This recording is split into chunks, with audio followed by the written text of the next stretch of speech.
Podtacular, the unofficial Halo Universe podcast, presents episode 721, Poncho Dirt, recorded live on February 20th, 2020.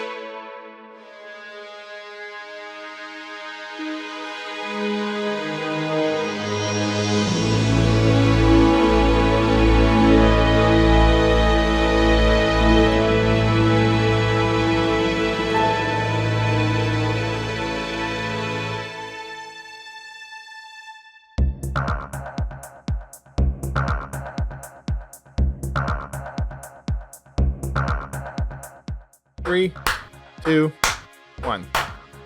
Hello, everyone. Welcome to Podtacular, the unofficial Halo Universe podcast. I am your host, Duststorm.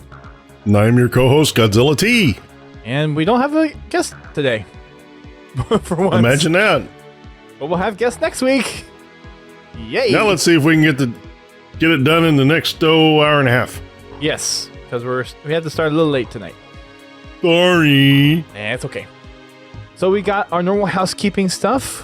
Why don't we go ahead and get through some of that? So starting off with Frackin' Friday. Well, it was a pretty short one because we didn't have one. That's right. Because it was Valentine's Day. Because it was Valentine's Day here in the U.S. Yep. For those of you that were looking forward to, I did see some people trying to get a lobby together. I don't know if they actually did, but I hope everybody had a wonderful weekend. And if you celebrated Valentine's Day, I hope you enjoyed your evening with your significant other.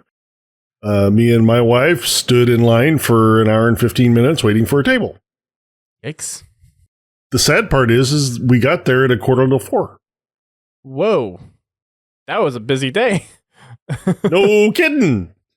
We did our dinner for Valentine's Day on Wednesday, and then we went out for dessert on Friday. So we kind of like I said, usually we'll wait until that following weekend, then we'll go out and have our Valentine's Day dinner. But we just decided we were going to go out that night, and oh my! I thought, I was saying it's 3:00. I shouldn't need to call ahead yet. If we were closer to 5, okay, yeah. But geez, we got there and their lobby was full. Jeez, everybody had the same idea I did. I guess this was a place that didn't take reservations, or... Well, you can call ahead, but you can only call ahead 30 minutes. Right. And the wait was an hour and 15. So wouldn't have... Well, yeah, I mean, it would have helped a little bit, but still, like I said, I didn't even think that calling ahead would be necessary. I'll know better next time. The place that we went to actually took reservations for the night, and they don't normally take reservations. But we actually went to back to the same place on Friday. We went on Wednesday. There's a little place here called Two Rivers, and they have some really good, just kind of normal American fare dish stuff. It's a seafood and steakhouse. So it was pretty nice. The wait for Friday was actually not too bad because we called ahead and we were seated within 5 minutes of when we got to the restaurant. But Lazy's complaining because I'm talking about a holiday made for people with a significant other. No. He said for real people. Let's make this distinction here. He didn't just say for married people or people with significant others. He said for real people. And then he followed that up. We gamers don't know what love is, only the Konami code. Sure, you know what love is. You love your games. There you go. Cheat codes now. You've got your joysticks. Careful. Let's move on. This is 18 plus, but you're pushing the limits there. It's not supposed to be. It's supposed to be family friendly for the podcast. Oh, I have to update that separately on Mixer. Oops. Yeah. Oh well. That you have to change. Anyway. Oops. Anyways. Sunday, we did do achievements. We did some Halo Wars 2. And it was a mix of just multiplayer skirmish, and I think we did a blitz match as well, just to kind of work on a couple of things. But I think it was 3 achievements that we got. Of course, I don't have this up as I should. But we got Let's see. 1, 2. Looks like only 2 achievements. So not 3. You're slipping. Well, we're getting close to the end. So we got the rest of the banished units, since I didn't have all those, and then killed 50 units with Cataclysm, which is one of the leader powers for... who's the DLC leader? Which DLC leader? For the Awakening of the Nightmare. Okay. Decimus. Okay. Voidus or Decimus, one of the two. So did that. More achievements to be had on this coming Sunday, I think. Yeah, I think so. For streamer shout out, we didn't do anything because my smart home decided to go kaput. So I was troubleshooting that for 6 hours, almost unsuccessfully. Managed to get a few things back on my smart home and still haven't been able to get anything else back on. Hence the reason I don't have a smart home. It's useful. I mean, I'm in some situations, I like having to go over and turn on a switch. we can still do that. It's just... I will admit, I do have a smart thermostat, but that's it.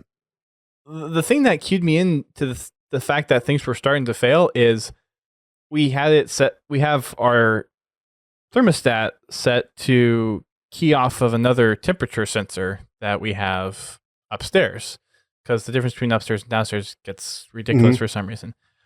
And I knew something was wrong when I felt really congested and was unusually hot when I was working out on the bike that we have up in the upstairs. And when I came back down, the thermostat was set to 87 because the one temperature sensor was either like it glitched out or a battery went out or something. It said it was negative 418 degrees.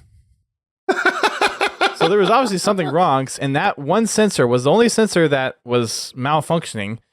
And what it's supposed to do is the thermostat will raise up to try to keep the temperature at a certain point for that sensor. Yeah. So as soon as I found that out, I quickly turned off that feature within the smart home and set the thermostat down and just turned it off. It was so hot that once I corrected it, the AC came on. Yeah. So I'm like, nope, turn it off. We'll wait 30 minutes and then we'll fix it later. Yeah. Anyways, so no streamer shout out. For Machinima Monday, we posted the Sentinel Revelations first episode. We actually got to showcase that trailer at Outpost Philly. Mark was the one from Sentinel Media who was on our panel and presented the trailer. So it's cool to finally see that Machinima out. Cool. You can find that over on our website, podtacular.com, for the Machinima Monday Spotlight. For our company commendations, we still got a few. I was actually getting quite a few Marine kills this weekend because I think I got almost 20 games of Warzone Assault in. Nice. Yep, trying to do that XP grind, even though I won't get to 152 on time. I'm still trying to get that XP grind. Well, actually, with some of the stuff that they were just talking about in an upcoming article, it might help you. It might. It very well might. Not necessarily assault, but yeah. We'll get to that in a second. Top ones are still killing an opponent that shot you first. We are almost within 1,000 of that. We got another, looks like 1,150 to go there. And then splatters, we have another, looks like 414 there. Marines and shoulder bashes are still at the bottom. Shoulder bashes are going to be such a pain. I mean, Marines are a pain, but shoulder bash is just, ugh. Yeah, we're making some pretty good progress on assassinating Spartans. We are. We're down to under, we're down under 500 to go now. Mm-hmm. I find the best way to do the shoulder bash is SWAT. Mm-hmm. Just run around and run into people as you see them. So if anyone wants to SWAT up a lobby, there you go. And then we actually we have a we have a little Tales from the Foxhole channel on our Discord, if you guys aren't aware, and we actually have a couple of, I'll call them submissions, to that channel, which I've been neglecting for the past month. So I'm going to read through those. This first one is from Fuchs, back from December 29th. He says, 2 or 3 weeks ago, we matched into a BTB Reach game with Naded, of all people. I stream sniped him the entire time because I'm that person. Kind of felt bad for him, though, because our team was way more coordinated and his team was betraying him for the sniper. Guess the name doesn't mean anything anymore. So you were stream sniping him and then his teammates were betraying him for the sniper. Yeah. Really? I mean, he had to be that guy. He's taking every chance he can get, it sounds like. Well, I mean, when you're playing against Nated, you need all the help you can get, but I mean, sure, but okay. And then the next one we have is from a user that goes by Katona or Katoka. Yeah. And he submitted a little video clip, and it's him getting a couple of snipe shots, a couple of shotgun shots, and it's just a little 1 minute clip. He also got a cone splatter. So about 3/4 of the way through, he was shooting a fusion coil, and this is on the pit, Halo 3, and he managed to get a splatter. He didn't have a breakout flag cam of how the splatter happened, but you see him shoot a fusion coil, and then just boop, gets a splatter medal. So thanks for sending those in, guys. Those are some lethal cones in Halo 3. Oh, I really hope they have maps with that in Infinite, because like those just like off the wall moments just fill me with glee. Just don't tie an achievement to it. Yeah, don't do that. Don't be that guy. Don't be that guy, Please. Halo. Just don't. Anyways, yes. No, that's pretty cool. Yeah. So those were a couple of submissions that we got. Again, if you go over to our Discord, there is a Tales from the Foxhole channel in our community. So if you have any interesting stories, funny clips, anything that's worthwhile telling as far as like experiences that you have with Halo, could be running into somebody that's wearing a armor set or cool shirt and you talk it up, feel free to let us know. Shoot it over to us. You can also send us an email, submissions@podtacular.com if you want to do it that way, or we have a button on our website that says submit your stuff, and you can submit your little tales that way as well. Let's get to some matchmaking updates, which we actually got an update in today's community update. But since we break them out, we'll go ahead and read that separately. So, GT, what do we got for Halo 5? Looks like on Halo 5, we still have double XP in doubles till the end of the month. So you got 8 more days on that one as of this podcast. Mythic Rumble is still in for free-for-all. This weekend, we got Griffball rotating in for Covenant Community Slayer. Next weekend, we get Action Sack rotating in for Griffball. And also Warzone Turbo goes live, which stay tuned. There's going to be some changes coming to the Warzone playlist. Starting in March, on the 5th, the Spring 2020 season starts. Also, Mythic Arena rotates into the ranked match, or in the ranked playlists. Halo 2 BR Slayer rotates in for Action Sack. Castle War comes back. Hey, we can work on them splatters. There you go. It'll rotate in on the 12th. Also, Warzone Assault will go live that weekend. On the 19th, Triple Team rotates in. And on the 26th, Core Play will replace Triple Team. And then Warzone Turbo goes live that weekend. So it's looking good. Well, I hope everybody managed to get their games in so they could get their winter contingency nameplates. Mm-hmm. Because if you haven't by this podcast, too late. Too late. Game over. I did the winter contingency ones. I didn't do the doubles ones.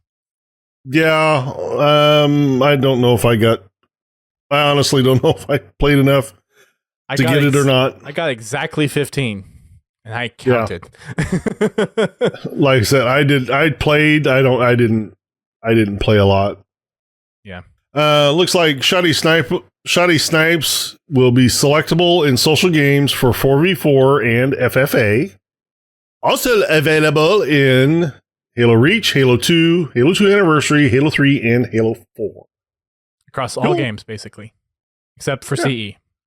Or ODST. Well, Oh, wait a minute. ODST doesn't have a multiplayer. Oh, sorry.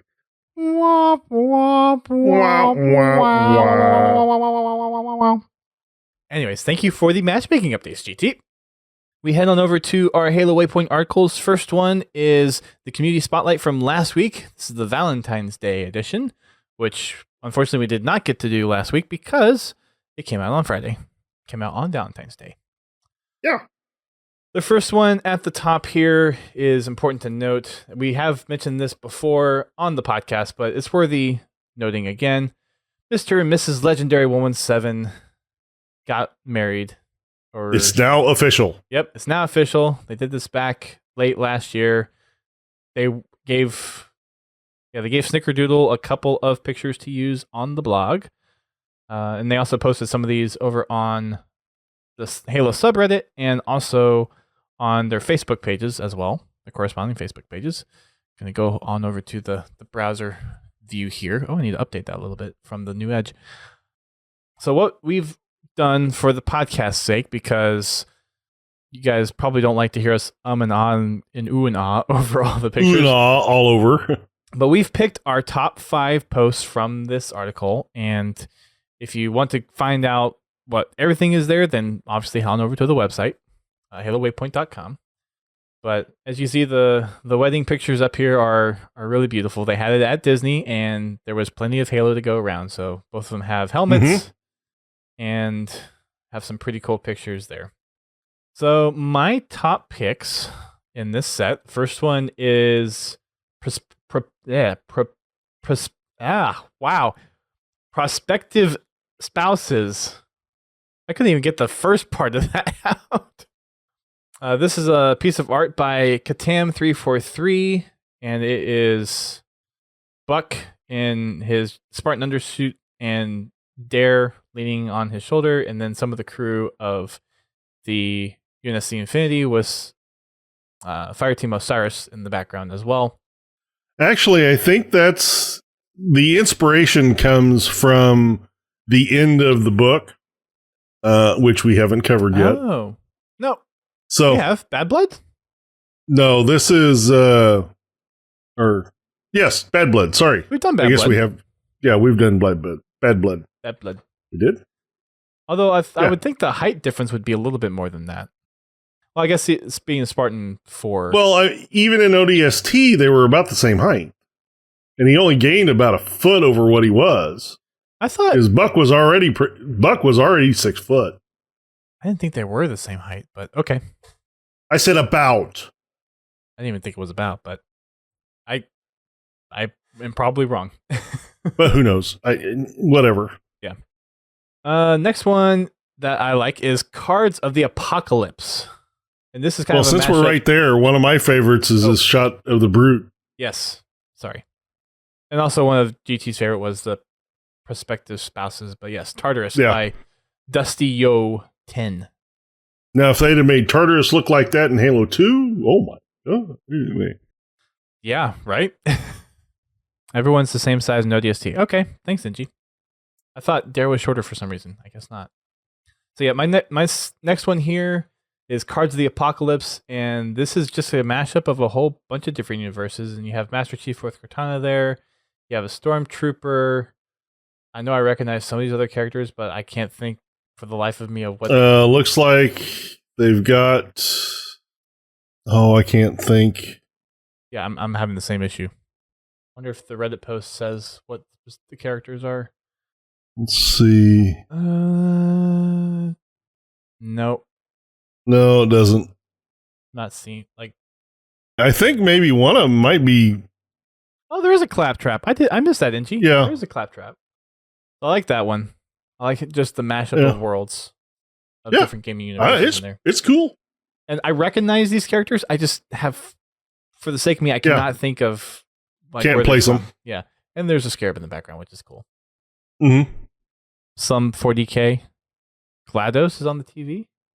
Oh, yes, she is. Yes, she is. How about that? Okay, cool. Let's see. The next one for me here is Finished the Fight by Turtle Salad 711 on Reddit. It's a Master Chief helmet, has a rose painted on there, and a little bluebird on the helmet. It's kind of is a little reminiscent of the final cutscene in Reach with Noble Six's helmet on the ground, but it's Master Chief's helmet, or it's a Mark 6 Mjolnir helmet. What else do I have? The sniper rifle. Well, I guess before we move on, the artwork. Your next one here is the Hunter by Citrus NZ. Yeah, that one. That's a good pick. I almost picked that one. It's definitely up there below my top 5, but yeah. And let's see. My next one, we go down to some of the pencil drawings. Let's see, is yours or mine first? I think yours is first. Nope, mine's first. This is Sniper Rifle by Kiki_Co on the subreddit. And this is just looks like watercolor and maybe some like pen drawing of a sniper rifle. Looks like it's Halo Reach inspired. And it has some of the details on there. So the manufacturer is Mirai Armory, the length, effective range, ammunition type, rate of fire, 60 RPM, 1 per second. I guess that's about right. Well, provided you can reload it that fast.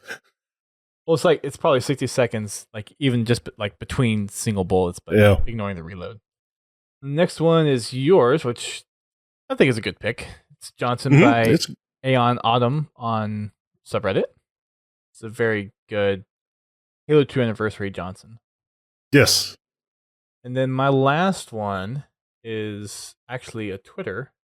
This is by More Shots 1 on Twitter. Just scroll down to the tweets. Where is it? Oh, this is this one right here. So this is an animated picture of one of the figures, one of the Halo figures. Cool. And it's got it's Poncho Chief, and there's wings on the back, and then flames, and he's got a knife with fire coming off of it. So it's like the Master Chief is one of the Master Chief figures, and it's an animated picture, which is just that's really cool. The fact that you just take a picture and animate it like that is mind-boggling. So it's amazing what you can do with Photoshop. Yeah. Well, this is maybe a little VFX. Well, yeah, definitely a lot of VFX.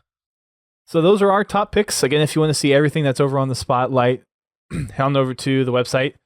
I do want to pick out a couple of notable things just from people that we've highlighted before.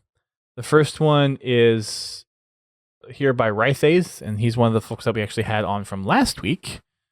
And he has some of his Jirohane or Brute art, and I think some of this is actually going to be used as part of Project Rebirth. So he was highlighted in the update. There's also Hunters by Pure Genius Lego, and he's actually does a Mega Constructs podcast specifically talking about the Halo Mega Constructs sets. So he'll talk about the sets that he's working with. Sometimes it's one big set or a few small sets. Talks about what he likes about them, what he doesn't like about them. Talks about the figures that are in there, like if they introduce some new figure or a rare figure or something special about the set itself. So it's a little short called Hunters, and it's a stop motion Mega Constructs. It's Master Chief with a Hunter. So that's worth checking out. And then finally, we have Mr. Halo Art, who used to be a Primordial 117. He also made the cut here with some of his Forge artwork. Again, not edited somehow, and it's just crazy. But they picked one image here, and I'll just search for it here. But one image here that they picked, and he had 4 different pictures that he posted on his Twitter. That's what we got for the community spotlight. Now on over to the community update. We've got quite a few things on here. First one is a little video that they actually released today. And this is called Building a Spartan. It's a little video of the process that 343 did with teaming up with EVA Cura to make a Halo 5 Master Chief suit armor that could be used at Halo events and other conventions like E3. So they talked to one of the folks behind EVA Cura, and there's a whole process on what they did, some of the techniques that they used, and the final product there as well. So it's about a 5-7 minute video. It's worth checking out if you're interested to see how they do some of the armors and the the official cosplay type stuff for the franchise. It's a really good video. They don't get super detailed with it, but they do give you some detail about how they went about constructing this particular piece of armor. Mm-hmm. One of the interesting things that I found pretty unique, because I know one of the real pains of cosplaying is having the visor fog up, but apparently they have one fan like right above, and there's hidden vents in the helmet structure there, and then there's another fan underneath, kind of where the mouthpiece would normally be, but they vent it from the back of the helmet in to push fresh air so the visor doesn't fog up. So I thought that was a pretty interesting little attention to detail. Mm-hmm. The next thing that we have on the update is HCS Esports Engine announcement. This came out yesterday, and this was a premiere on YouTube, and they tweeted this out as well, but Tashi has a little video with Adam Apicella. I'm not exactly sure how you say his name. HCS has partnered with Esports Engine, which is a esports company, to do the international, or they say global management partner. So they're going to help work with the international scene when it comes to competitive Halo. And they had a quote from Adam Apicella. Again, I'm not sure which way it's said. Important to note here before reading this quote, he was actually one of the founders or co-founders of MLG. So there's a lot of ex-MLG staff behind Esports Engine. So that's a good sign for those that have been following competitive Halo for a while. He had this to say: "We are extremely excited to work with 343 Industries as their global management partner and leverage our rich Halo history and 20 years of esports operations experience to help build the best program for players, fans, teams, and tournament operators around the world. From our experience running Halo for so many years and also being a third-party operator trying to make ends meet, now being able to help design a program that's something for the fans want, something that players want, that's great for the teams, great for the operators. It's super exciting to be involved in such a monumental project." Now, there's a little bit of confusion, as GT and I were talking a little bit before the show, of what this actually means as far as MLG being a part of Halo Esports. It doesn't necessarily exclude them from participating in Halo Esports in any ways, but it doesn't really seem to include them either. Yeah, so we're not exactly sure. Wait to hear more information on that at a later date. Yeah, we're not exactly sure at this point. So yeah, I'm happy. It's good to hear. I'll be interested to see what kind of format they come up with. A lot of the folks in the HCS Pro Talk Discord were very happy about this announcement. Mm-hmm. And they also mentioned that this should help bring in a lot of the tier 1 organizations into esports again, and that will help give HCS a little bit more visibility in the grand stage of esports, which that could be another discussion. I don't know if you saw the major thread that NG, was it NG? It was either NG or Confound. I think it was NG had in our Discord, I think 2 or 3 weeks ago. Which one? They've had a couple of pretty good discussions lately. Not the latest one, but the one before that, where they were talking about I probably missed that one. It was a discussion that we had in there of whether Halo could be kind of back on top in the realm of esports. And we just kind of got to talking about how the scene has changed since Halo. Oh yeah, I remember that. Yeah, since Halo had its prime back in the early 2000s, and what people are interested in watching has changed. You have a lot of the Overwatch, CS:GO, League of Legends, and Halo doesn't really appeal to the, I'll call it the quote-unquote popular format that streamers like to watch, or viewers like to watch. Yes, NG, that one. That could be a whole nother discussion, just bringing that up as a topic that we had in the Discord. Yeah, that boils down to attention spans. Well, I think it's that. I mean, honestly, there actually has been some interesting research done with Twitch and Mixer as of recently. Currently, Mixer has more people streaming to it than watching it. Huh. Like per capita or like pure... Total. They have more people streaming to Mixer than they have actually watching streams. Huh. That's interesting. And Twitch, overall, have kind of plateaued at a certain level of streamers versus people watching. Okay. They still have more people watching than streaming, but the numbers have kind of leveled off. You know, where they experienced a lot of growth there for, you know, the last few years. Well, now it's kind of flattening out. Okay. So, you know, we don't know if, you know, that's the one thing. You don't know if it's going to go up or it's going to go down from there. So, you know, the whole premise of watching someone play a video game has changed. Yes. Like on Twitch, the up and coming genre are honestly talk shows. People just talking to a camera with some gameplay. You know, they'll play the game for a little while and then they'll come back and they'll just talk to their audience. Those type of streamers have been gaining more traction as of late. Don't see it happening here. Well, like I said, they do two things. They play for a little while, then they'll take a break, and then they just sit there and chat back and forth with their audience. Right.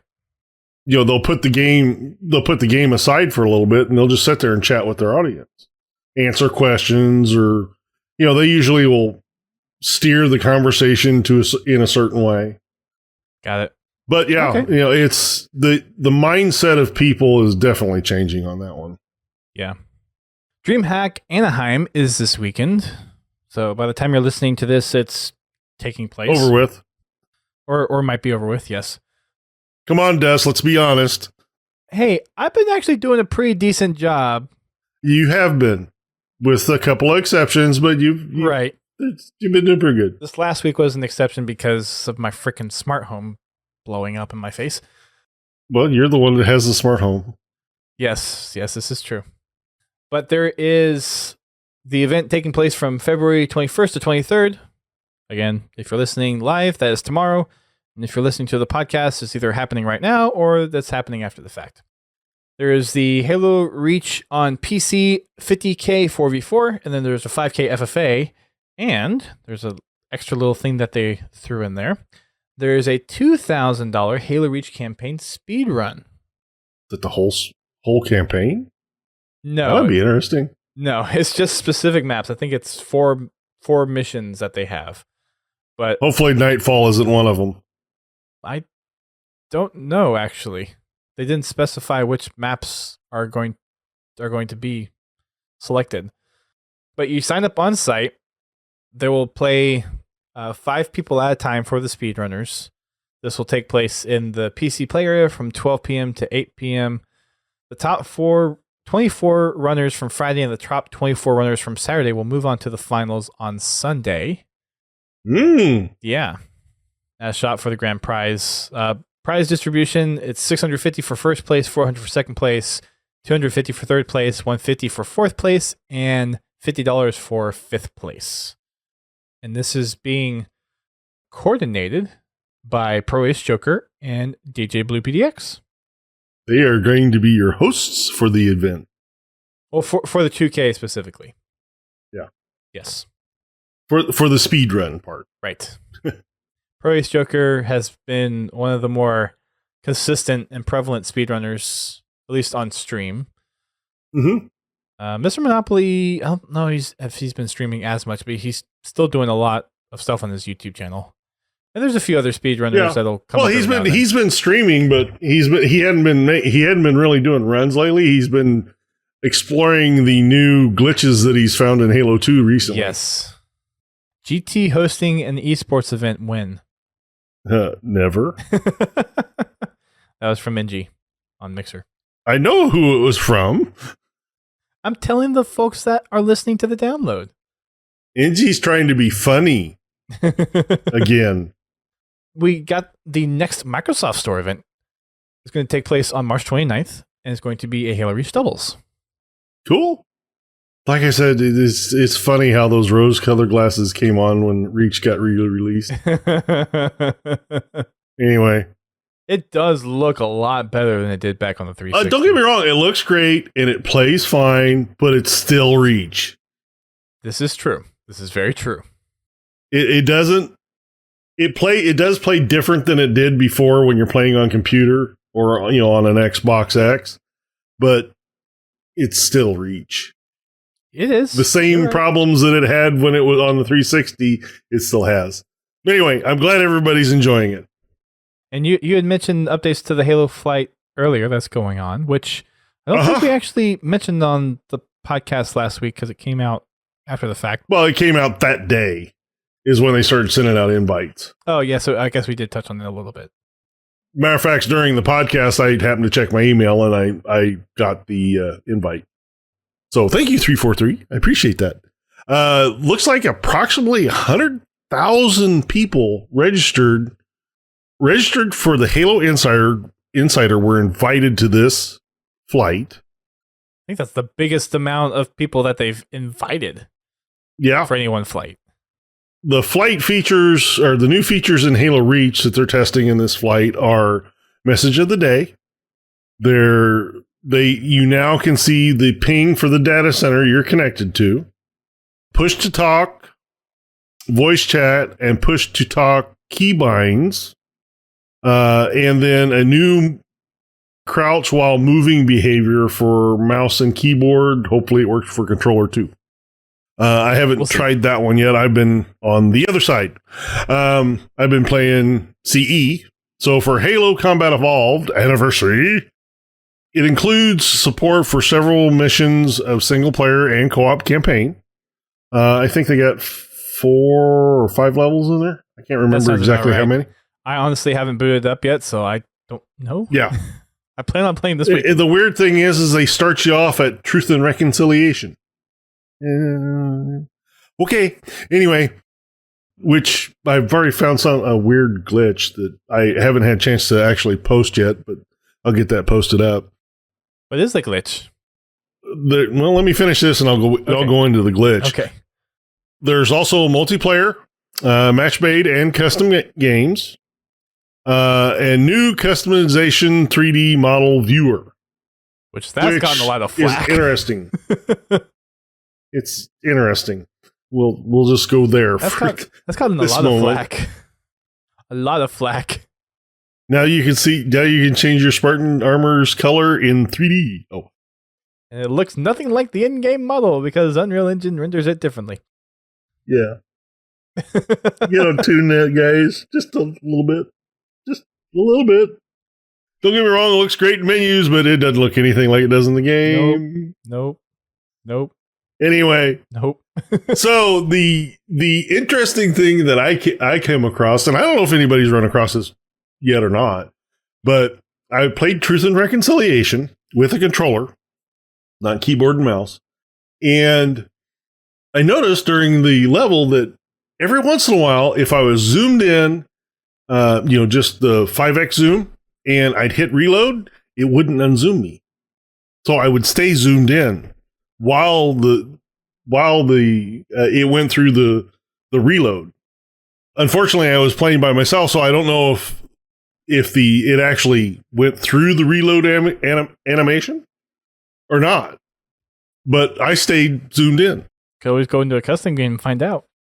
I also could do it if there was a theater. Wink, well, there wasn't a theater in Halo CE, so no. Well, they wanted ideas for new features. I'm just saying. Fair point. But so far, I've been enjoying it. I have noticed that the crosshairs are not exactly centered on PC, so it's kind of just a little bit to the left of center. Yeah. So, actually, I think it's a little left of center and a little high. It's not quite exactly centered. That's weird. That's left of center. Yeah. That's really At weird. least it is. Yeah. And I know this because the monitor that I have, it actually has the built-in crosshair function. So I turned it on just to check because it makes it easy to find the center of the screen. Yeah. And yeah, sure enough, it's to the left and up. I mean, probably it still works. It yeah, like I said, I was going to, but I got you. But anyway, I mean, as long as you're still using the crosshairs correctly, it still works. I mean, the aiming is correct. It's just the crosshair isn't centered on the screen. So it's nothing that you really have to adapt to. As long as you're using the crosshairs, they still work. It's still Halo CE crosshairs. Okay. But I have a lot of fun with that. It took me a while to get used to the 3-shot pistol again. Yep, the overpowered pistol. Overpowered HC pistol. Oh, and I will say one thing. They need to take Flag off of, what is that, Damnation? Is that the name of the map? That is it, the name of the map. That's the one with the coolant pipes. No, not coolant pipes. That's Damnation. Oh, shoot. What's the name of it? Color scheme. It's the one that's got the little, you have the low base and the high base. And then you have the floor's covered with the little pillars. Hang 'em high. Does that hang 'em high? Yep, that is a Halo CE classic. Yeah. Yep, it's a love or hate relationship. Take Flag off that damn map. That is a classic. You do not play Capture the Flag on that map, or you take grenades off that map. Capture the Flag on that map was big back in the day. I know why it's big, because if you're red team, you're screwed. Yep, I know. I played 4 games on that. I played 4 games on that map, and they would just sit there and rain grenades right into our spawn. I know exactly what you're talking about. Spawn die, spawn die, spawn die, spawn die, spawn die. Oh, I got sniped this time. Yep, I know exactly what you're talking about. I do want to dip into the community musings real quick, because there was a video that was posted by the YouTube channel is Kavawuvi, Kavawuvi. And this actually got released on Friday, so it was a pretty quick turnaround from when the build came out. But he goes and compares the Halo CE build to the Halo PC build from Gearbox to some of the mods that the community has done, like Chimera and a few other things to help stability and smooth things out. And then the build that was released for the Insider Flight. And he has a lot of good comparisons on things that the community has done to help smooth things out and actually fix some things that were bugged in the Gearbox release, or things that once you went from a 30 frame rate to a 60 frame rate broke. So it's a really interesting video. It's about 10 to 11 minutes long, and it's a really good dive into differences between the different iterations of CE that we have, and things that really would, I guess, kind of behoove 343 to try to fix or implement some of the mods that the community has made for Custom Edition as official mods or fixes within the game. So it's a worthwhile watch for sure. Back over to the rest of the article. We got Community Slayer. Oh, and I guess before we move on, the Halo Insider did get a build update today. So make sure you have the latest build. It's not 1.135 anymore. There's a build after that. I think it's 1.137 or something like that. Posted that about on Twitter. Just if you need to restart the game, make sure you have the latest build, or check your Steam client for an update. Community Slayer came out, so there's a few map debuts that they highlight on the update. Some of the maps are in there that are in there currently are returns, but there are some new ones in here. So there are Fever Pitch by Sick and Mechanico, Full Metal by Exdemption, Hourglass by Sniper C, and Transit by Infed More Bleach. Or I Need More Bleach. It's an interesting gamer tag. some updates to Warzone Firefight. In an effort to consolidate even more playlists, they're looking at Warzone.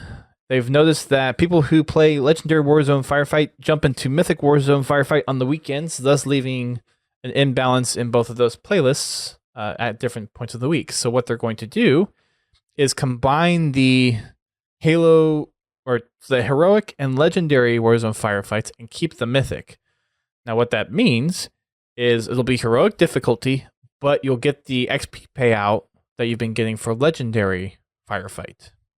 The best of both worlds. And then if you want to beat your head against the wall, you have Mythic Firefight there. Yes. Mythic will still be there. It will no longer rotate in and out. It'll be there all the time. Right. So you remember the saying nerf or nothing? Yeah, this is kind of got me wondering what the heck's going on. So for Halo Infinite branding, 343 has partnered with Hasbro, it seems like, on quite a few things. Mega still has the building series, so all the Mega Construct stuff is still there. But the blasters are no longer with Boomco, because Boomco apparently went up in kaput last year.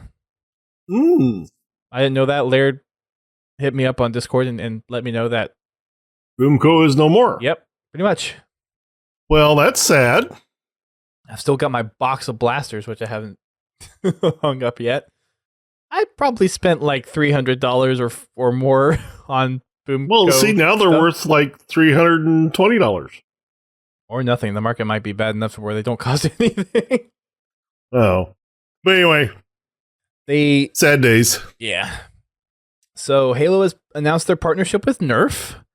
And there is an article over on GameSpot. And they showcase off 3 of the blasters that they have planned. There's an assault rifle, which has green, whites, and oranges in there. And then there are, I guess, kind of like mini blasters. I'm not sure what they call it, but there is a rocket launcher that's a little handgun, which is so weird, and a needler. Mm-hmm.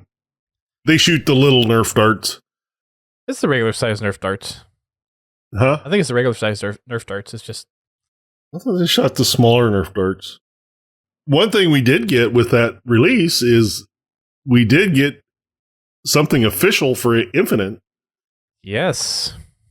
This assault rifle, which is patterned after the one in Infinite, is the MA40 assault rifle.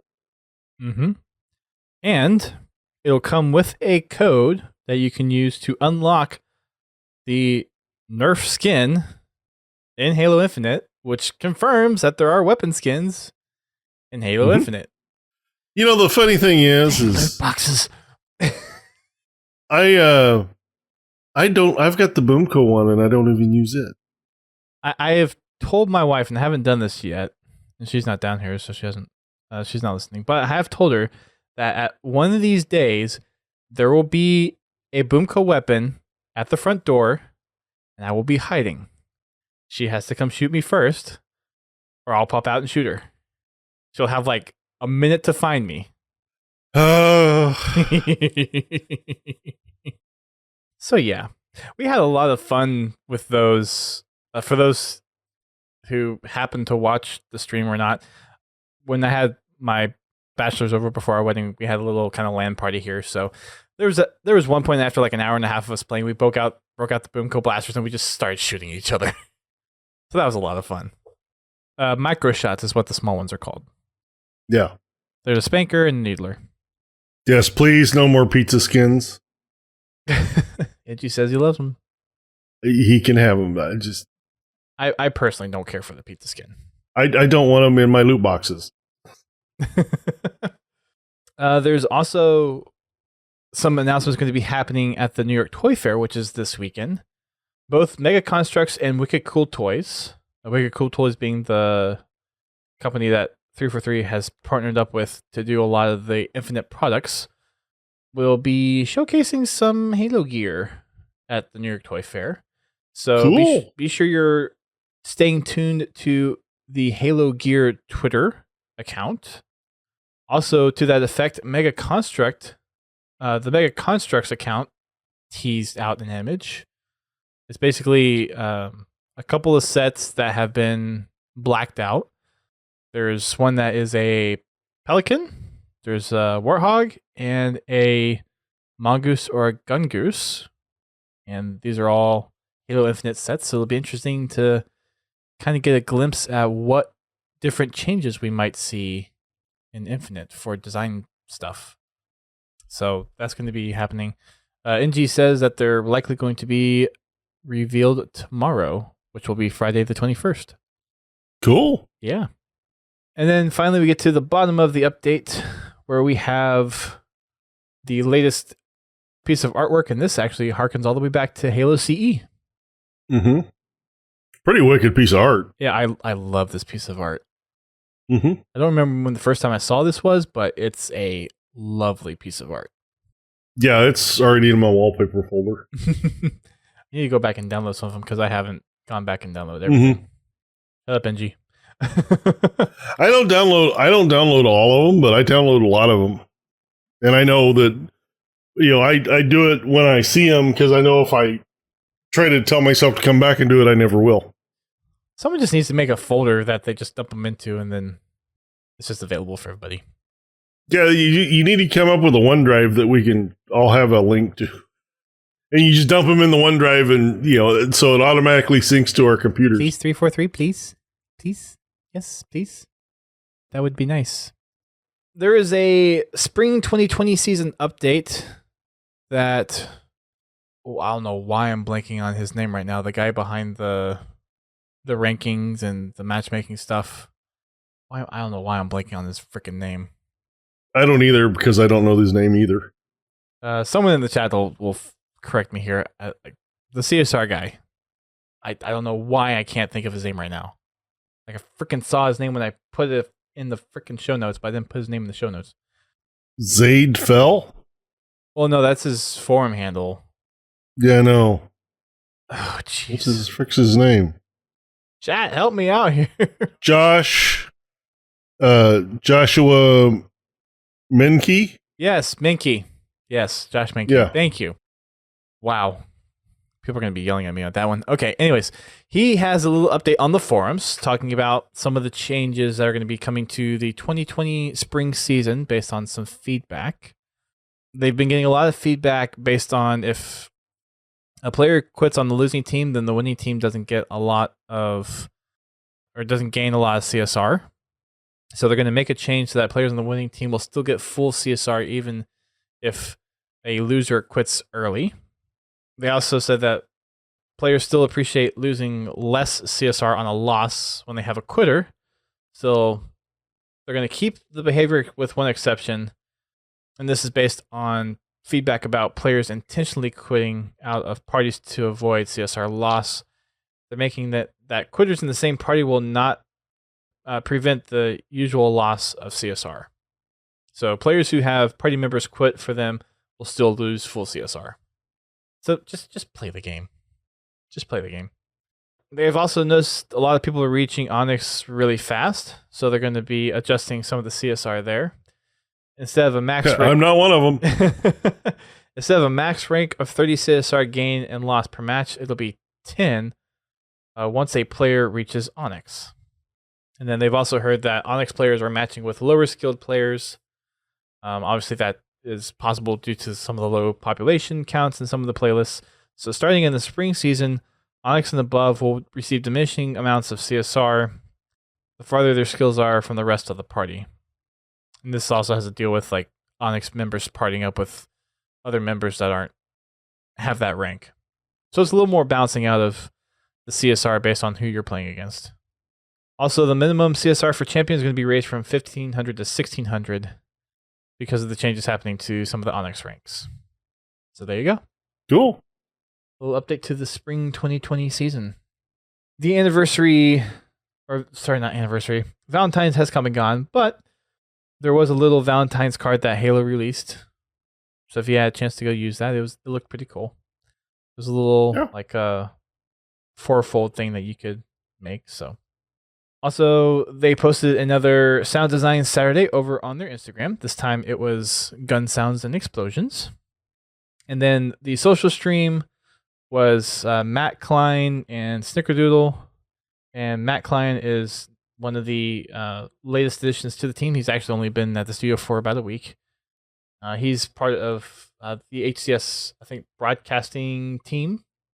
So he's going to be working with some of the productions on some of the HCS stuff coming in the future. And actually know Matt and his wife because I met them at an MLG Dallas event back in, I think it was 2009. Mm-hmm. That's cool.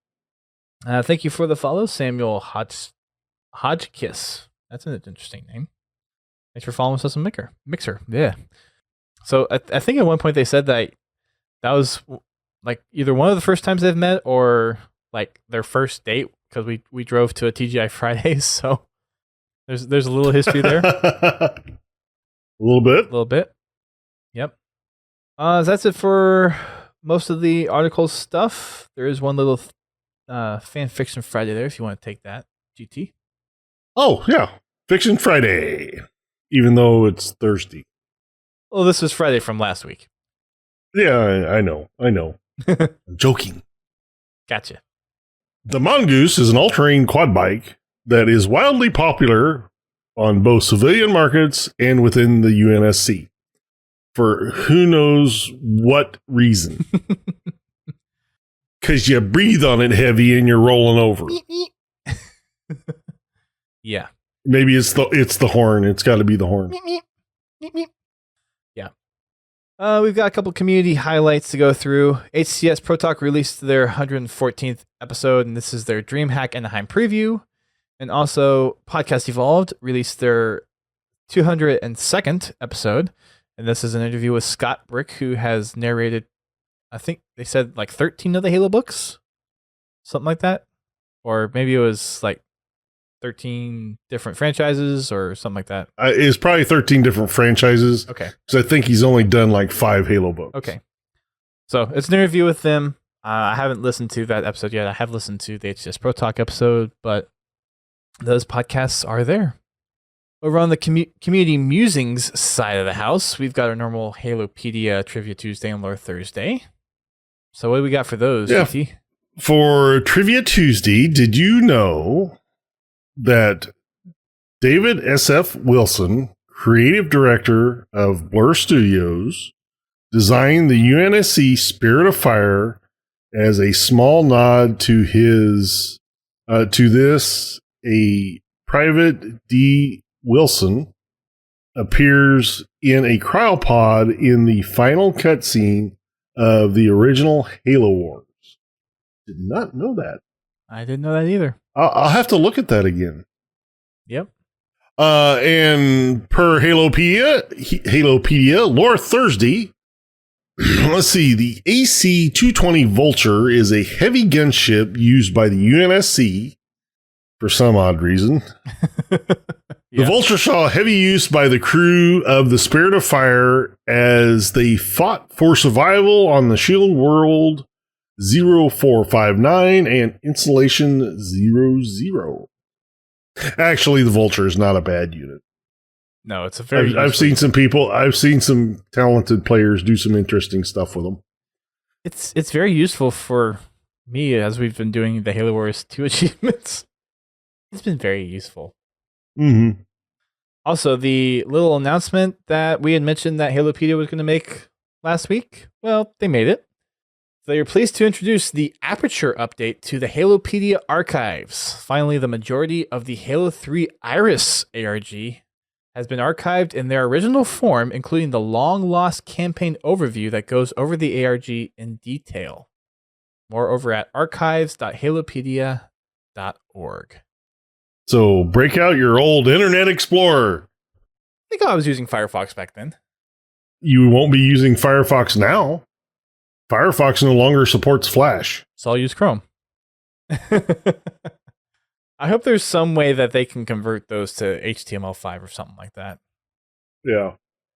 SWAT Nation is having another SWAT tournament. I did try to find the results for the Valentine's Day or the one that happened on this past Sunday, but I couldn't find the results for that one. I know the HCS Pro Talk folks talked about it, so if you want to hear more about the results, you can get on over there. But they announced a Halo 5 4v4 SWAT tournament. This is going to be taking place on March 22nd at 2 p.m. Eastern Time. Registration for that is open now and will close on March 18th at 6 p.m. And there is a $600 prize pool. Oh, and this is called Birthday Swatathon. Should have mentioned that. There you go. Podcast Evolved has been continuing their Know Your Halo string on Twitter. So if you are following that, then I think they've been doing it pretty much every day. And today's is this ship was sent to the Ark in 2553 only to be commandeered by a foreigner AI and later crashed onto a remote planet. I know what it is. I know what it is too, actually. The options are Forward Unto Dawn, 2 for Flinching, the Rubicon, or the Cradle. And yes, it looks like they have been doing daily posts of these. Cool. So yeah. And every day they do another one, they reveal yesterday's answer. Yesterday's was almost everybody got because it was 98.2 success rate. Yeah. The question was, this human colony was the first to be glassed by the Covenant at the onset of the war in 2525. The answers were Harvest, Bliss, Biko, and Gallifrey. The only other option people chose was Biko. And out of 57 results, I guess that's only one person that said Biko. So there you go. Yes, Eric Ibu Gallifrey. I appreciated that one, but I don't think everyone would necessarily. Sentinel partners with Tox for Halo. So Sentinels is another esports organization, and they haven't bought out Tox, so they're not taking over Tox, but they're partnering with Tox in the Halo esports scene. So that announcement was made over the past week. The GMAs also announced their second annual Gold Monitor Awards. Submissions are now open over on their Discord server. They will be focusing on machinimas posted between June 1st of 2019 and May 31st of 2020. There are going to be 21 different award categories for this year. Also, Ascend Hyperion posts his first machinima of 2020. It's called Hitchhikers. It's a Halo 5 machinima, which might likely make the machinima Monday for this coming Monday. Maybe. Might. We got some community videos. Hidden Xperia has 2 for this week. The first one is the concept art, which we're going to talk about here in a little bit if we have the time. And then the next one is a little video about the Nerf stuff that was announced, and also some of the fake casting announcements for Halo Infinite and the TV show. So he goes on a ramble about that and just the ridiculousness. I skipped over about 90% of that video. I just had it going on in the background. I wasn't paying close attention, but it was pretty entertaining to listen to. Halo Canon actually has a video out. Yes. Believe it or not. He has 2 videos out. Believe it or not. First one is his review of Halo Battleborn, Meridian Divide, which, no, I haven't read yet. And the second one is new information from a toy. So this is his talking about the Nerf weapons and talking about how there's the little note about their skins being in Halo Infinite. There's that. Mm-hmm. Installation 00 has plenty more videos as well. He has a lore and theory featuring Harispus about the Didact. He has a Covenant cannon featured with Covenant stealth pylons. And then the 14th issue of his Armory series, and this is the Type 51 Covenant carbine. General Kid has 6 new videos on his channel. So if you want to go over and check those out, then do it. He's talked about the shields on Salvo Highway, the secret gravity gun in Halo CE, the secret unused engineers in Halo CE, and the original Mongoose in Halo 2, and the mystery of the Green Door in Halo 2. And we don't have any updates on projects this week because we have actually caught up to all of them, which is nice. So for those listening to download, we normally go on break during the shows. You probably don't notice it, but we do. Turns out we've already done Shadow of Intent as well. So that's strike 2 because we thought we didn't do Retribution, and now we didn't think we did Shadow of Intent. So we're gonna do Dirt. So we quickly ran through the books and figured out that we think we haven't done this one. Yeah, we don't think we've done Dirt on the show. I know I've read it. It's been a while ago. GT probably has a more fresh memory of it than I do, but yeah, we're going to talk about Dirt. Well, yeah, considering about 3 weeks ago I went through Evolutions again. Oh, there you go. So we're going to talk about Dirt. Dirt is an interesting small short story. It is. It's a different perspective of things. Yeah, it shows a different perspective of what can happen during a wartime. It kind of highlights the trials and tributes that the soldiers themselves go through. This is actually the first appearance of the Rookie. Yes. Timeline-wise. No. Is it the Rookie or no? No, yes, it is the Rookie. It is the Rookie. The way this starts out, this Marine finds a crashed Pelican and is rendering assistant to the pilot. And the guy that was flying the Pelican already knows he's dead. He knows he's not going to survive. So he tells the Rookie this story. And he starts off by telling the Rookie how when he was a young lad... When I was a wee young In other words, as a wee young laddie. Anyway, basically what happens, the minute he turned 18 or legally was able to sign up for military service, he did. He was raised on Harvest. Mm-hmm. Which should be and familiar. One of his best friends, was she? Yeah. Yep. One of his best friends also signed up for a different reason. They both wanted off Harvest, but just for different reasons. He wanted off Harvest because he didn't want to be a farmer. She wanted off Harvest just to piss her dad off because he was a well-to-do uppity up on Harvest. Anyway, so they take you through basic training and all this, and they talk about the crap jobs they got because they were actually not the real military. The militia. What was it? The militia. That's right. I don't know why I can never remember that word. That's all right. I couldn't remember Menke earlier, so yeah, I had to look it up. Still. Anyway, they talked about that area where, before the UNSC absorbed the colonial militia, yep. And how things played out. The militia got the crap jobs, they got the crap equipment, stuff like that. And towards the end of that, there was an incident where they stole a Hornet, flew it to town to go bar hopping, and while they were bar hopping, an insurrectionist blew up the bar they were in. Yeah. And Eric Kibu is correcting us and checking with the Halo PD article. Is the Colonial Military. Colonial Military Authority. Yes. Okay, sorry. That's all right. Anyway. And again, if you guys want a full rundown of the book, go listen to Halopedia. We're just kind of giving our initial thoughts or our responses to the book.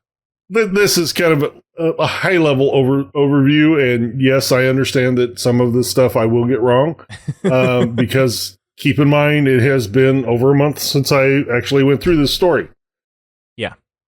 But it's kind of shows this group of people, their early lives in the military. Well, after this incident, our particular narrator in this story decides he's going to become an ODST. Mm-hmm. The baddest of the bad. Uh-huh. Because if I remember right, shortly after the bomb incident, they find out that Harvest has been glassed. No, that was a little bit later. Yeah, I thought it was... Yeah, Like while they're on, I think, a future mission, they find out. Mm-hmm. They come home and they find out that Harvest has been glassed, and that drives a wedge between him and his best friend, the two that left Harvest, because she had every intention of going back. Yeah, She didn't wish any ill will to her father or anything. She had every intention of going back, but the Covenant stopped that because they glassed the planet. Well, but at least that area of the planet. So she felt a lot of resentment towards, and now I can't remember his freaking name now. If I was smart, I would have looked this up first. Well, we didn't really have much time. Was it like her dad or no, the narrator of this story? Oh, Gage. Gage, yes. And then her name was Felicia. Felicia. Yeah, Felicia and Gage are kind of, well, Gage is the person that's telling the story to the rookie. Right. And then Felicia is not necessarily his girlfriend, but is the other significant just character. His friend. Yeah. Yeah. They're just really good friends. But, they separate and, several years pass. And, they pretty much have, yeah. Exact.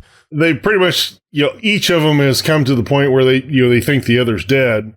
It just so happens they run across each other. And one of their other friends, who they thought died in the bomb attack at the nightclub, actually survived and became a pilot and was flying Pelicans. Mm-hmm. So they had hatched this plan on their next op to basically rob one of the banks. The world had been cleared because it was it was being attacked by the Covenant, and so everybody was evacuated off, and they came up with this brilliant plan to basically rob a bank. Yeah, so basically the whole chaos of the Covenant glassing this planet and looking for foreigner artifacts, they decide to take the opportunity to line their pockets, try to make a quick buck.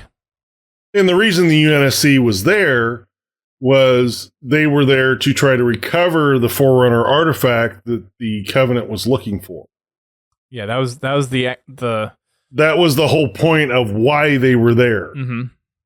But during their little retrieval operation at the local bank, they found that there were several people hiding in the vault that did not get evacuated. And there was a little tussle over what they should do with it. Mm-hmm. Should they help them, leave them? Uh-huh. Yep. So Gage actually winds up stealing the Pelican from him that's full of the gold bullion or whatever the valuable metals were that they were. Gold bars. Yeah, gold bars. And him being such a wonderful pilot that he is, winds up crashing it. Yep. But did he get hit? I can't remember if he got hit or was it just... Yeah, he got shot at. Okay. And at that point, this is where the rookie came across him. He was retreating with the units that had recovered the Forerunner artifact. Mm-hmm. And Gage had actually landed and picked up the artifact and was getting it away from the Covenant and basically using it to bait them into coming around the Pelican so that everybody else could get away. And interesting thing is the retreating troops were, if I remember correct, were dragging along a nuke. Yeah, there's a Shiva nuke. And the guy, he tells them to put it in the back. And the guys look at the back of the Pelican, and of course it's cram-packed full of gold boxes with gold bars in it. And he just tells them, he says, shove everything out on the ground, take one bar each, and you didn't see anything. Put everything else back in the back. And they did. And it boils down to he sacrificed his life to save his platoon. And this is the story he's telling the rookie.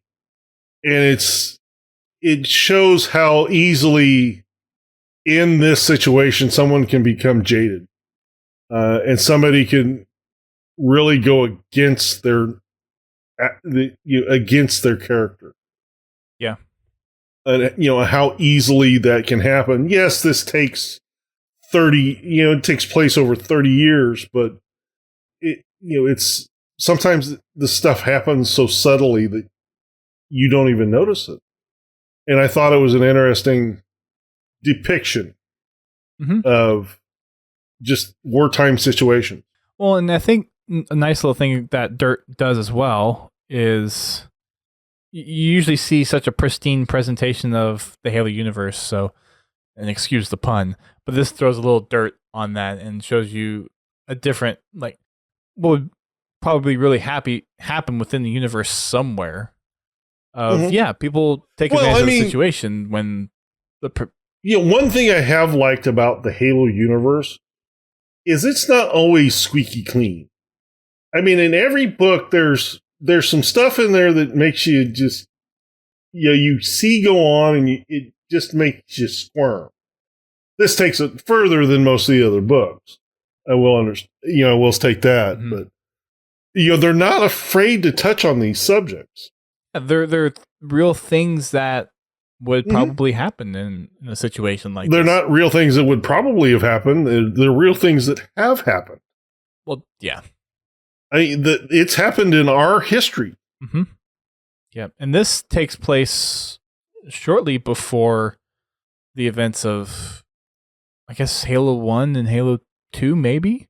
Because the end here, it talks about how Rookie's talking with another ODST, talking about how Reach just got glassed and how they're retreating back to Mother Earth. Yeah. So it was a nice... This happens, this is like fall of 2552. So before Halo 1. Yeah. Well, Halo 1 takes place right after Reach gets glassed. Well, I thought that was like October of 2552. Or September. Something like that. Like I said. But yeah, very close. Halo CE takes place right after the glassing of Reach. Yep. And then, And then was it like 3 months? 3 months later, it was we were into Halo 2. It was like 2.5 months, I think, something like that. But yeah, it was pretty soon after. It really quick. Yeah. So it's a good little story. Yeah. I would recommend all those stories in Halo Evolutions. They're really good stories. Some of them have actually been turned into video presentations. The nice thing about Evolutions 2 is that each one of them, if you have the book, you have the black and white, but there's an art piece that goes with every single one of them. Yeah. I have the audio book, so I don't get the art piece. Oh, well, the art pieces are... But maybe I'll have to go find... I may have to go find a hard copy somewhere. They're probably on Halopedia as well. Probably. But I wanted to read one of the very short little poem ones as well, just so we can start knocking those out too. And then this is actually the first entry in Evolutions. And then we'll move on to some of our other topics for this show. This one's called Beyond. And this one is written by Jonathan Goff. And the art is by Sparth, which people should probably know because he's the current art lead for Halo Infinite. There is majesty here, beyond reason, beyond understanding. Vast in its implications, what wonders offered around each new corner, over every skyward peak, or hidden deep within the shadows of each sunken valley. The questions raised, in astonishment, in fear, if such glories can be divined, yet forgotten, lost to time, strewn about the eternity of stars, what then are we? BS man or BS monster? In light of knowledge so vast, so far beyond, superior even to our dreams, what matters then are petty confrontations, when weighted against the sins we sow. What matters then our fate amongst the cosmos, eternal and light of the halo, its luminous glow. For those that had commented about ASMR in previous recordings, there you go. A little glimpse of that. So this is kind of talking about, I guess, the kind of just seems like taking a step back and looking at all the grandeur of the Forerunner architecture and like everything that they've built, and then kind of taking the perspective of what have we done as a civilization? What are all the bad things that we've done? Yet we see such big things like Halo, like the Halos in the grand scheme of things. Like there could be such beauty and such big monumental feats of architecture that the Forerunners have done, and just compare that to the petty little things that humanity has done and all the little squabbles that we have. Yeah. Yeah, we're definitely in our own little universe. Yeah. So we talked a little bit over the break, and I think what we're going to be doing next is Smoke and Shadow, and then follow that up with Renegades as our next book. And we know for sure we have not done those. I'm going to check a third time just to be freaking sure that we were not doing it again. But we're going to be doing that for late March. So get your books. Smoke and Shadow will be our next book club. And I did just search again. We haven't done it yet. So Smoke and Shadow, and we'll follow that up with Renegades. So late March for Smoke and Shadow. Probably early May for Renegades, unless I somehow read quickly, in which case we'll do it in April. But don't hold your breath. Yeah. Already tripped over twice, which kind of killed us doing one book already, so we'll see how well that goes.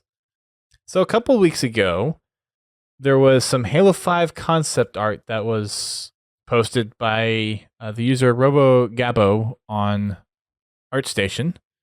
I don't remember what he has his name is Garbo Garza on his ArtStation. I'm not sure if this is his actual name or not, but it kind of gives a glimpse into some of the things that maybe some of the early story stuff with the Didact and the Covenant.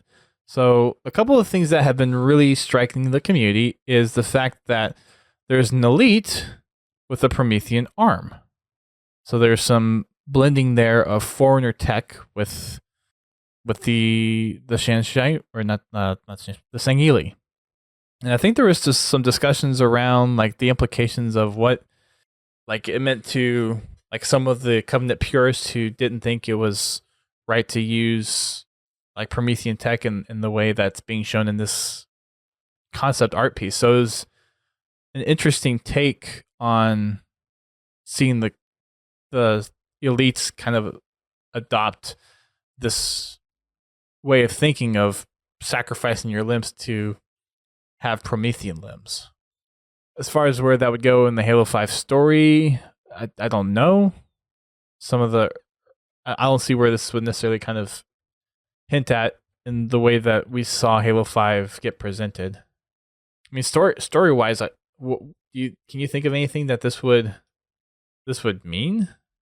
Well, one theory that's out there is that the Didact was supposed to be the main protagonist. He was supposed to take Cortana's place. And with the Didact's guidance, the elites would take on these modifications. Jul Umdama's elites would take on these modifications. Along with, the Didact would also, the Warden Eternal would still take on the same role as he did in the game as it is, as the Didact's protector, because of some of the other pictures that are featured in here, you have a severely damaged Grim Reaper Didact. Yeah. Basically. The Reaper Didact. It's a Didact with a cloak on it, and it's titled Rebirth ? And it's like a quarter of his body, like from his shoulder to part of his arm, just missing, and then he has the Poncho, the same Poncho that Chief Chief. Oh, his it's Poncho Chief Didact all over again. Think grit. Yeah, envision Grim Reaper and put the Didact's face on it. That's what you got. Yeah, basically. You know, they were thinking that the Didact would be taking on basically the same role as Cortana, including a lot of the same dialogue. And something that I suspected, but I never took the time to confirm, is that last monologue that Cortana goes through. You know, when you're in that last room, fighting off the waves of Promethean knights and soldiers and crawlers and watchers. You know, right after you have the battle with the Mantis and opening the gates, she quotes verbatim what the Didact says at the end of Halo 4. At least one section of it. And it always struck me as familiar, but I never understood from where. And I was actually watching Hidden Experience video on that, and he pointed it out, and I was like, really? I knew that some of that dialogue sounded familiar. I'm not thinking of the dialogue. I have to go back and check that out. I don't have it in front of me. I could probably look it up here real quick. But yeah, it was really interesting that it's just something I never really picked up on. You know, I heard it and it made me question, but you know, I never really picked up on it.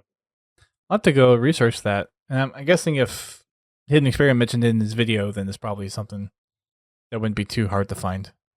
Well, no, it's not. Let's see. You know, right at it's part of the dialogue that the Didact uses after, you know, that final cutscene where you got the Marines coming in off the Pelican and they're scanning the little piles of ash from the composer. Let's see. Okay, here it is. Cortana, and this is quoted directly from the Didact says the same thing.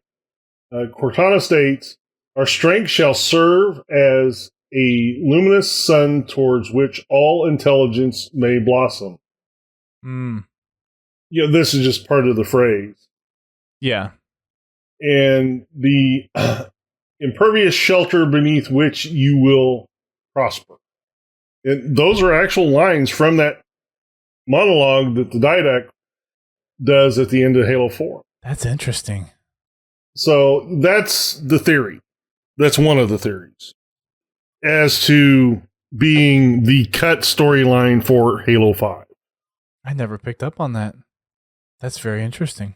But part of the problem with doing that is because at the end of Halo 4, yes, the Didact was knocked off into the slipstream. Yep.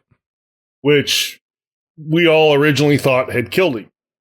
And then surprise, he showed up in Initiation. But then they bring him out in the comics, which the one thing that bugs me with that on the comic side is in the books, he goes through alterations to his genome trying to become immune to the flood that makes it to where they can't compose him, but yet in the comic they managed to compose him.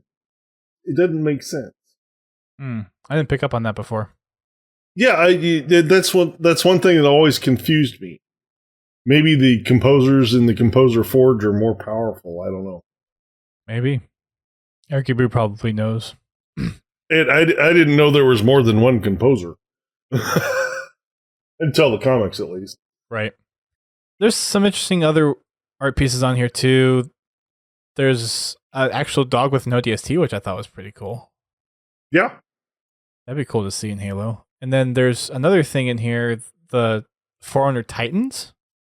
Yeah, that I think that was Hidden Xperia 2 was also talking about how they kind of morphed into the Guardian. That's kind of the sense I got. You know, just the different stages that Guardian model went through before they came to that final piece. Yeah. That makes sense to me too. And then also the Cavalier, which that's something that was leaked a long time ago, how it kind of morphed into being the Warden Eternal. Oh, yeah. Yep. The Warden Eternal is a lot more humanoid than the Cavalier. Mm-hmm. Well, the Cavalier started out as, kind of a heavily modified knight. Yeah. And then it morphed from there. It slowly got more humanoid in shape, and then pretty soon it basically resembles the Warden.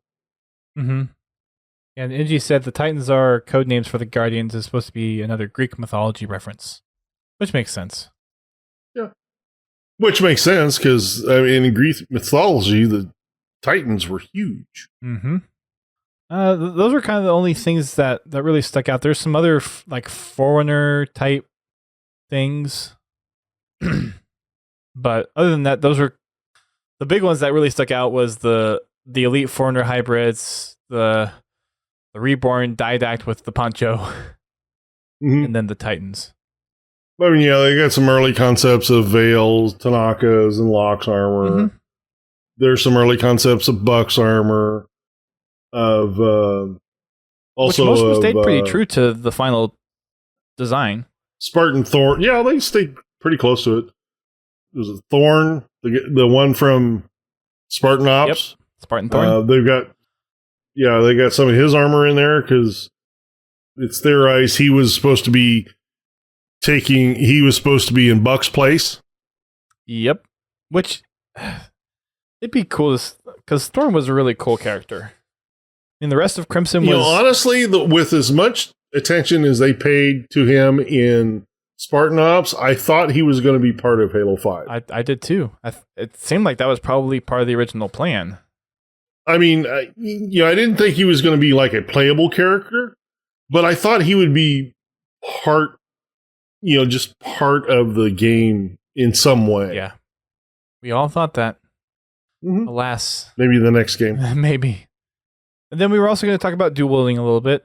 We didn't get any responses. I didn't really ask for anything. So we might just have that be a discussion for next week or another time. Since we've kind of been live for almost 2 hours on the recording part of the show. But I did want to say real quick that we are putting the Patreon together.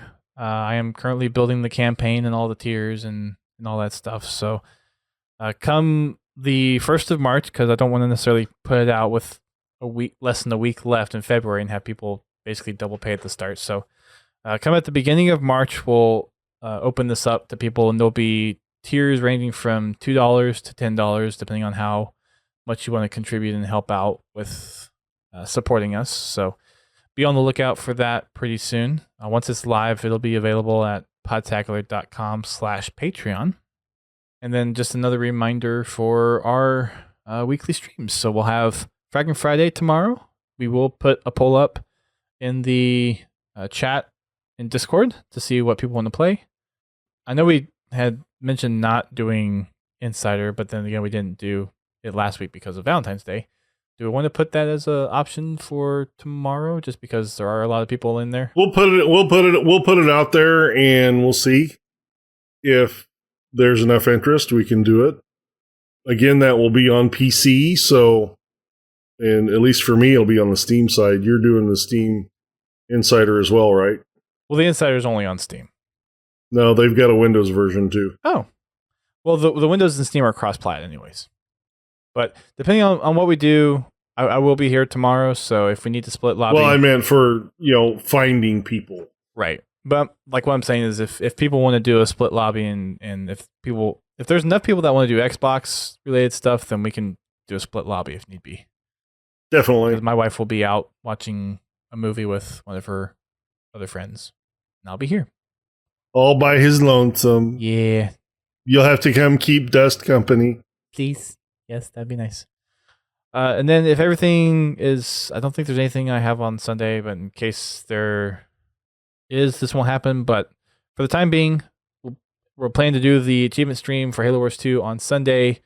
getting close, probably within a month of getting Halo Wars 2 done. Yes. And then you can also find us on Thursdays, again, right here.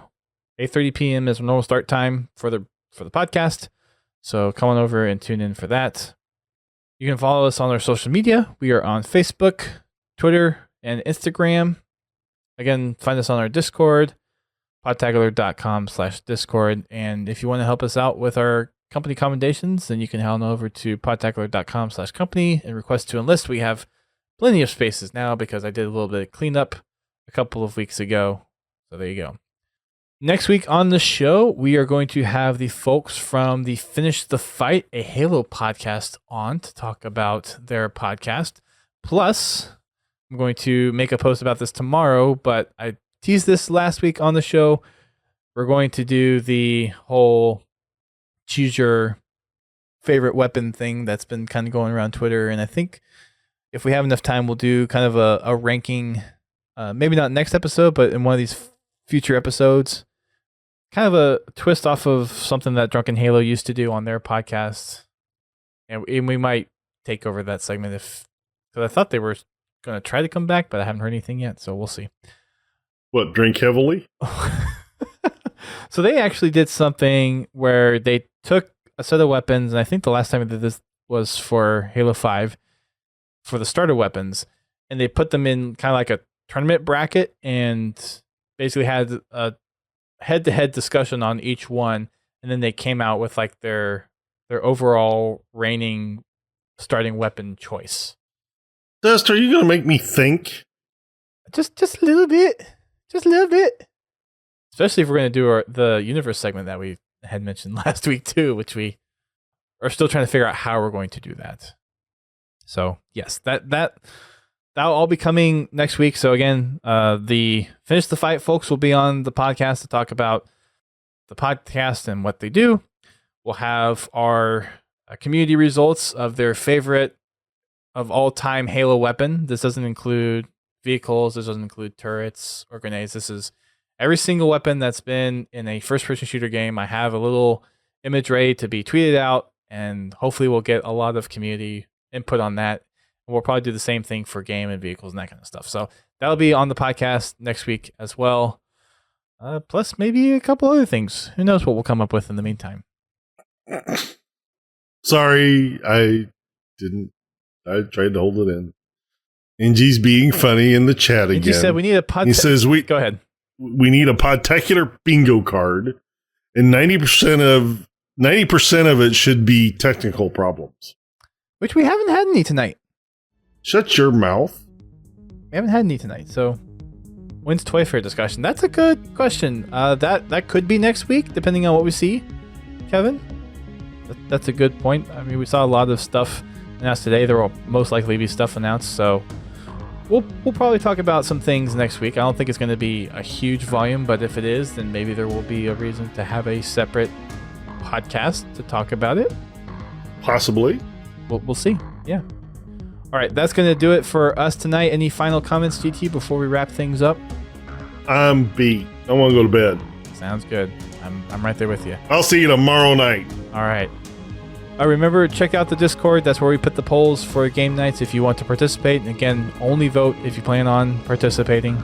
And if there's enough votes and if there's enough interest, we'll try to do a split lobby so we can accommodate as many people as possible. With that said, thanks everyone for tuning in. And we'll catch you guys either tomorrow on game night, on one of our other live streams, or next week right here on the podcast. Until then, keep on fragging them trucks.